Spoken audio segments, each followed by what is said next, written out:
اعوذ باللہ من الشیطان الرجیم بسم اللہ الرحمن الرحیم السلام علیکم ورحمۃ اللہ وبرکاتہ۔ بسم اللہ الرحمن الرحیم۔ ہر آیت کا ایک عنوان ہوگا، 7 عنوانات ہو سکتے ہیں۔ چھٹا عنوان ہوگا تزہید فی الدنیا، اور ذلت الدنیا بھی اس کو کہتے ہیں۔ طریقہ اس کا کیا ہے؟ ایک تو ذکر ہے ذلت کا، پناہ کا۔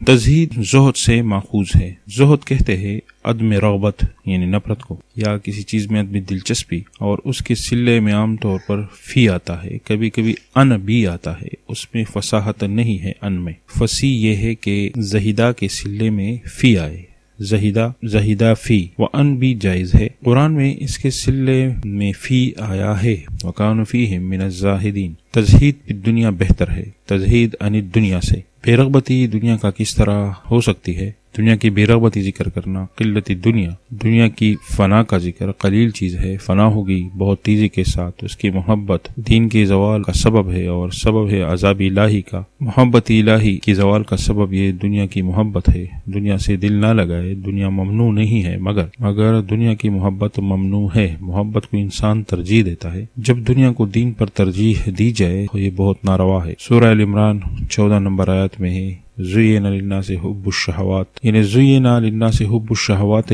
نفس دنیا نہیں فرمایا کہ زین للناس یعنی النساء، شہوات ہے، بیٹے چاہتے ہیں، نفس چاہتا ہے، اس کے ساتھ محبت کرتا ہے۔ محبت صرف نہیں بلکہ یہ محبت خوبصورت بھی دکھائی دیتا ہے۔ پھر آگے فرمایا گیا ذالک متاع الحیات الدنیا۔ متاع کا ایک مشہور معنی یہ ہے کہ وہ چیز جس پر کوئی پیدا حاصل کر لے اور وہ جلد ہی خراب ہو جائے۔ دنیا کا ہر چیز ایسا ہی ہے۔ کپڑے پہنے ہیں، 1-2 ماہ بعد پرانے ہو جاتے ہیں، برتن خراب ہو جاتے ہیں استعمال کے بعد، پھر دوسرے خریدنے پڑتے ہیں۔ کھانا پینا بھی ایسا ہوتا ہے۔ متاع کہتے بھی اسی کو ہے، جلد خراب ہو جانے والا۔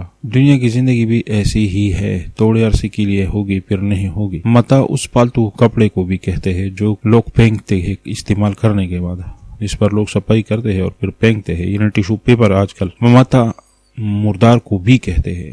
صرف مخمسے میں جائز ہوتے ہیں کہ تھوڑا سا کھانا، 1-2 نوالے، جب جان کا خطرہ ہو اور صرف حرام موجود ہو مردار، تو پھر اس میں سے 1-2 نوالے آدمی کھا سکتا ہے۔ اشارہ اس کو ہے کہ یہ دنیا ایک متاع ہے، مردار ہے، بس ضرورت کے مطابق اٹھا لے۔ اسی طریقے کو کہتے ہیں تزہید فی الدنیا۔ کبھی مثالوں سے ذکر کیا جاتا ہے قرآن مجید میں، کبھی تقلب کہا ہے، تقلب الذین کفروا فی البلاد۔ تقلب کہتے ہیں کہ یہ اوٹ پٹانگ چال چلتے ہیں۔ قل متاع الدنیا قلیل چیز ہے یہ دنیا۔ کبھی فرمایا مل حیات الدنیا الا لعب و لہو۔ ہر کسی کی زندگی لعب و لہو نہیں۔ انبیاء اور صالحین کی زندگی تو ایسے نہیں ہے۔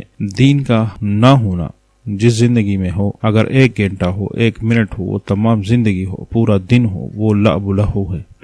لعب و لہو پر ٹائم برباد نہ کرے، ہر لمحہ دین کے لیے کرے، یہی زندگی ہے۔ نیت ہر چیز میں دین کا کرے، اللہ کی رضا کا کرے، جنت کا کرے۔ ان طریقوں کو کہتے ہیں تزہید فی الدنیا۔ اس کے لیے پھر ایک اور اصطلاح بھی استعمال ہوتی ہے قرآن مجید میں، جو بہت زیادہ نہیں آئی ہے، مگر اس کو ہم کہیں گے امور مصلحہ لمنکر الدعوی۔ اس میں اللہ تعالیٰ 3 امور کی طرف اشارہ فرمائیں گے۔ ایک دنیا کی حقارت، دوسرا محبت دنیا سبب ہے عذاب دنیاوی کا، اور تیسرا محبت دنیا سبب ہے عذاب اخروی۔ یہ اصل میں طریقہ تزہید ہے۔ سورہ کہف میں یہ تینوں طریقے اکٹھے ذکر ہے۔ واقعہ ان 2 آدمیوں کا جب آئے گا، واقعہ رجلین، جس کو سے جو واقعہ مشہور ہے، واقعہ رجلین میں پتہ چل گیا کہ محبت دنیا سبب تھی دنیاوی عذاب کی۔ شرک و کفر کیا تو عذاب دنیا کے مستحق ہو گئے، باغات تباہ ہو گئے۔ پھر اس کے بعد مثال ہے مثل الحیات دنیا کما، دنیا کی حقارت کی طرف اشارہ ہے کہ معمولی چیز ہے یہ دنیا۔ آگے پھر ذکر ہے کہ محبت دنیا سبب ہے اخروی عذاب کا۔ جب پہاڑ اڑ جائیں گے اور زمین میدان بن جائے گا، لوگ پیش ہو جائیں گے، اعمال پیش ہو جائیں گے، یہ ارمان کریں گے مال حاصل کتاب۔ امور مصلحات توڑے مقامات پر آئے ہیں، ہر جگہ نہیں آئے ہیں۔ پھر 7واں عنوان انشاءاللہ وہ ذکر کریں گے علیحدہ، امور مدافعہ للعذاب۔ اللہ تعالیٰ آپ کی ساری مشکلات حل فرمائے۔ اللہ تعالیٰ ہمیں سیدھی راہ پہ لگائے اور بری راہ سے بچائے۔ آمین۔ السلام علیکم ورحمۃ اللہ وبرکاتہ۔